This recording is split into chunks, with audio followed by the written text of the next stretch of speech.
we Lominsons are sworn to strive, till sea swallows all. And swallow all it would have, had Leviathan prevailed. That we still strive now, we owe in no small part to you. Not for the first time, you have delivered Limsa Lominsa from the wrath of a primal.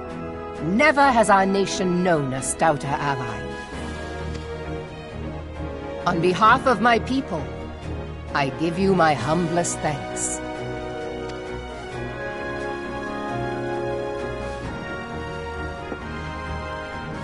'Tis meet that I give thanks to old Mistbeard, too, for his fine solution.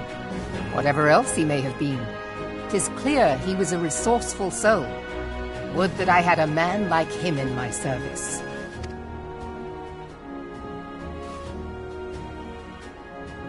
Before I set foot in these lands, I had no inkling that the people of Eynzahr contended with such mighty foes.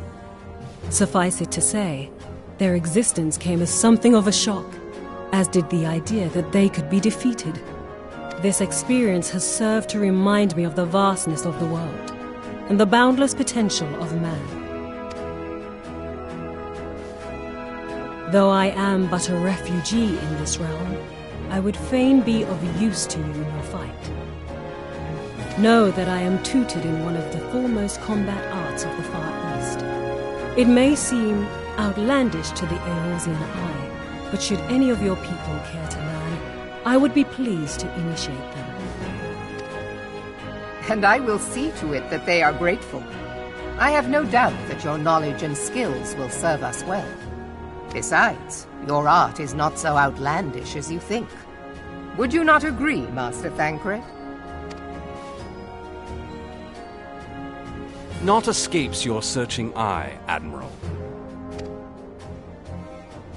Few are privy to this information, but Limsa Lominsa is home to a certain secret fraternity. Its members are trained in a form of combat not unlike your own. By my judgment, it should not be beyond such individuals to adapt to the techniques I witnessed you employing with such admirable deftness. I am heartened to hear this.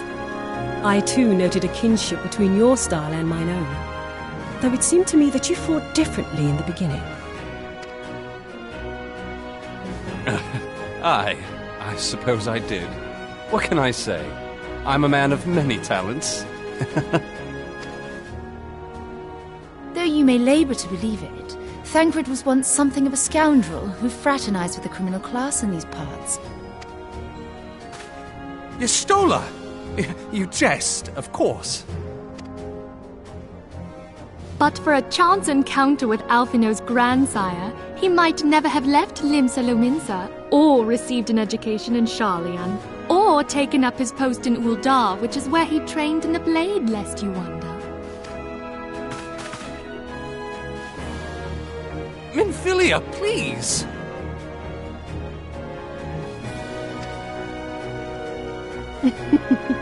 It would seem there is more to you than meets the eye, Master Thancred.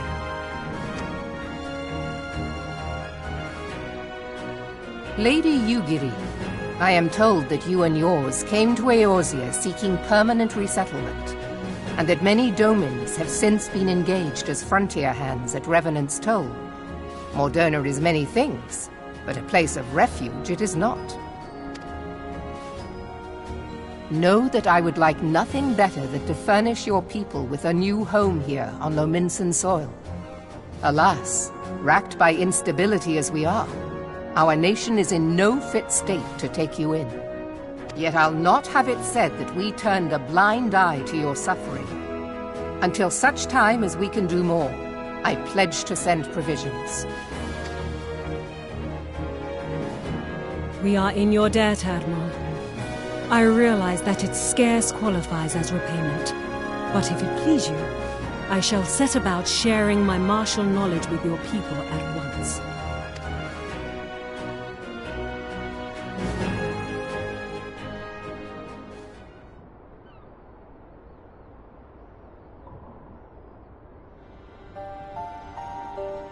You wished a word in private.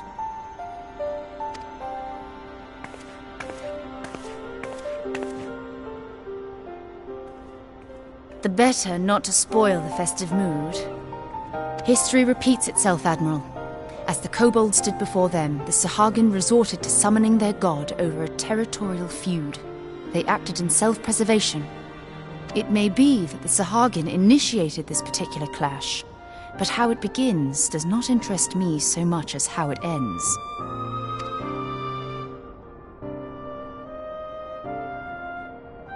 I have not forgotten our conversation, Y'ashtola. I am aware that man bears part of the blame for the Primal's existence. Nor am I ignorant of the Sahagin's reason for acting. They sought to secure a place to breed and multiply that their kind might survive. Self-preservation, as you say. But we have as much right to live and thrive as they. If our own survival is threatened, are we to lay down our arms and welcome oblivion? Nay. And so you kill, that you might live. Yet if living is a right, then that right belongs to all peoples, be they men or beastmen.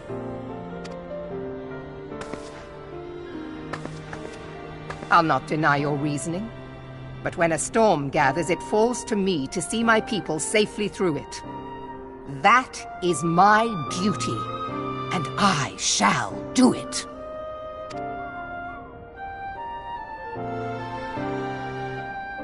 As must we all, Admiral. Stay the course, then, but know that it will lead to no good end.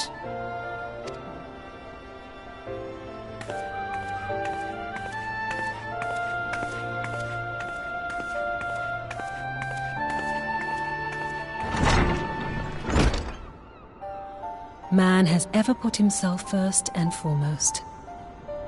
To justify his actions, he clads himself in the armor of righteousness, though it be a fancy of his own making. In this, mayhap the Garleans and we Domans are not so different.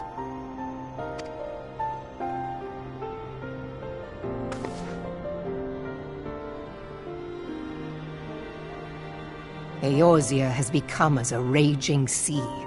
If we are to keep our heads above the waves, we cannot scruple to drown the man next to us.